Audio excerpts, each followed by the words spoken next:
Hi everyone, this is Steve Hurd. This is kind of segment number 2 of a video that I made previously. I'll kind of recap that a little bit and we'll go from there. In the first video I talked a little bit about why I feel like emergency preparedness and food storage is important. And everybody has different feelings about that. I understand that. Some people approach it from a faith-based standpoint, other people from a very practical standpoint, but I think pretty much everyone would agree that there is a need for some type of preparedness. And we talked briefly about, the effects of the COVID-19 pandemic and really how that changed everybody's world and how it was such a rapid change. I talked kind of at length about how fast everything changed for everybody, and it really took me by surprise. I often thought about what kinds of things that could happen that would make it, preparedness an important part of our lives, and never in a million years could I have come up with something like that, something that would touch everybody's lives so much and so fast. Well, here we are. It's 2021, early January.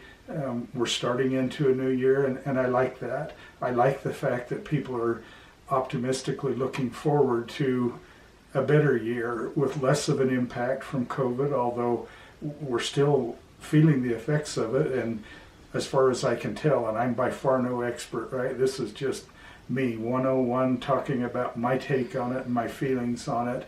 I think we're still a ways off. I really do. And I don't know if we're past the worst part or not. I really don't. In some ways, I think we probably are, but I do like the optimism. I like the optimism that I feel when I talk with people about the beginning of a new year, and a lot of people are anxious to have 2020 over with and move on with 2021, and I'm in that group as well. I'm very optimistic about improvement and getting back to whatever our new normal is. Hopefully it isn't too much of a departure from our old normal, although I don't think anyone would disagree that everything has changed, and there are some permanent changes, but I think there have been some changes for good as well. So anyway, enough about my ramblings of my philosophy of COVID and its impact on the world. We'll kind of circle back to the things that we talked a little bit about last time, about the need for emergency preparedness. I thought about it a lot, and I talked about that. It's something that I've had an interest in, and I would put myself in the passionate category when it comes to emergency preparedness, particularly food storage. I realize that it's difficult on some level for a lot of people because they're not quite sure what to do. I think I mentioned last time I was on a meeting and there were a wide range of people on there as far as ages go. I would say the youngest person on there was probably in their early 20s, and the older ones were probably in their 70s, and the subject came up, and it was fascinating, the different opinions and the different perceptions about it. One thing that I've noticed with the younger generation is they kind of look at it and they've watched their parents waste a lot of money doing it. And I get it, and that's a valid point, I really do. But I think it would be a mistake to let that be the framework of you deciding whether to do it or whether not to do it. A lot of things have changed. Technology has changed. But anyway, I think that it deserves some consideration on everybody's part. I recognize, and it really came through in that meeting with such a wide range of ages in there, that people feel very differently about it. And I understand that, there are a lot of factors that enter in. The size of your family, whether you have kids or not, certainly your finances are a factor when it comes to this, and what you can and can't do. What should you do? What's the best thing to do? And I don't think that there's any one answer for any one person or family, because everybody's situation is different. But having said that, I also wouldn't want people to throw their hands up in the air and say there aren't any answers, because there are answers. It does take some effort. It takes some consideration. It takes some evaluation on your part about what's important to you and what your resources are that you have to dedicate to this preparedness. And there are a lot of questions there.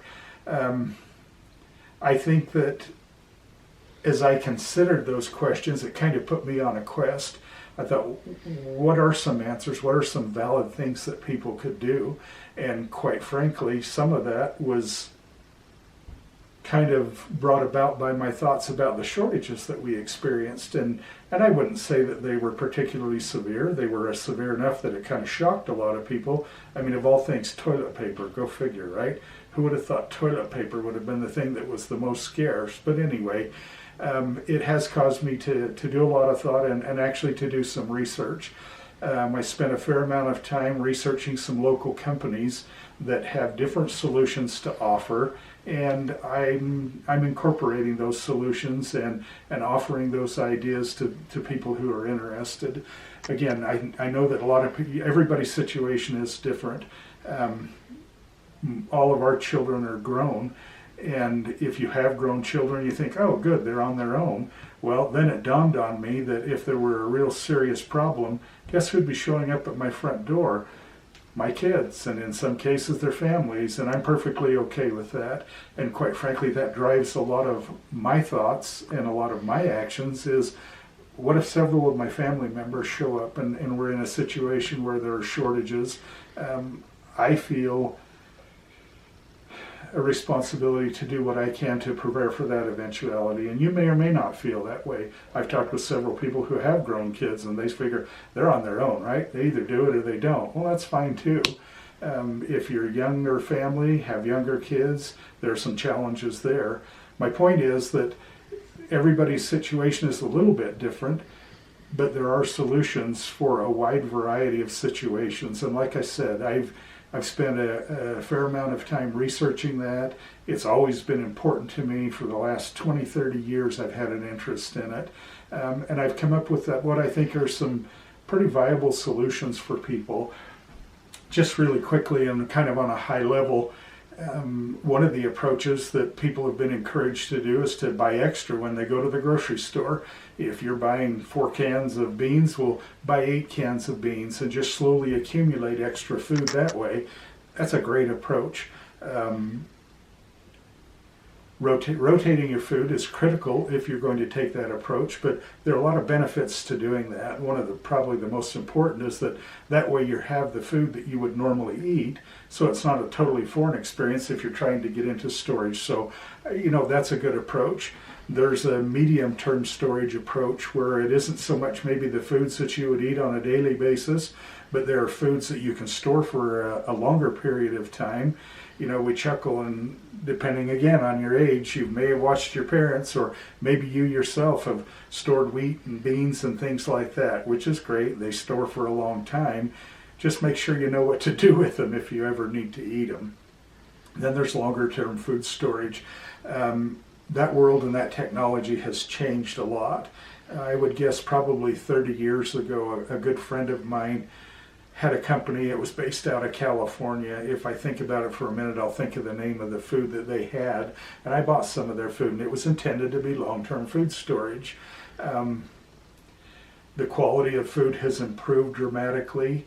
You'll get into a situation where you'll have freeze-dried foods, you'll have dehydrated foods. And like I say, technology has changed. The quality of the food, the taste of the food, and actually the nutritional content of the food has changed a lot. There are vast improvements over what there have been throughout the years.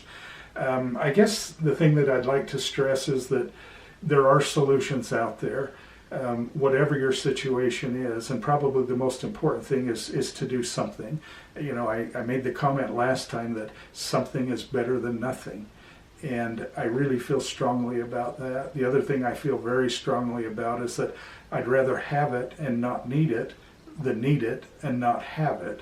So those are some of the kind of basic approaches that you can take. And, I'm happy to share more information with you, and we'll do that in subsequent videos about maybe how you combine those different approaches and get to the place that you're comfortable being. I think the goal, at least my goal is, and my goal for you, is to get to a place where you're comfortable, where you don't have that on your mind, that you're worried about it, and hope that we don't come into a situation where you find yourself underprepared or not prepared at all. So those are some of my thoughts for today. We can get into more detail, and I'm happy to share those things with you. We'll go into a little more of the specifics about what to do and how to do, and I welcome any input from any of you. I'm certainly not an expert in this. There are a lot of people who have a lot of great information, and I think my point is that, let's share and let's help each other out and get in a situation where we are prepared and where we have that comfort level that the preparedness that we have done is appropriate, and we can not worry about the things that may or may not happen. Anyway, thanks for spending some more time with us today, and I look forward to your input and look forward to disseminating more information. Thanks. Have a great day.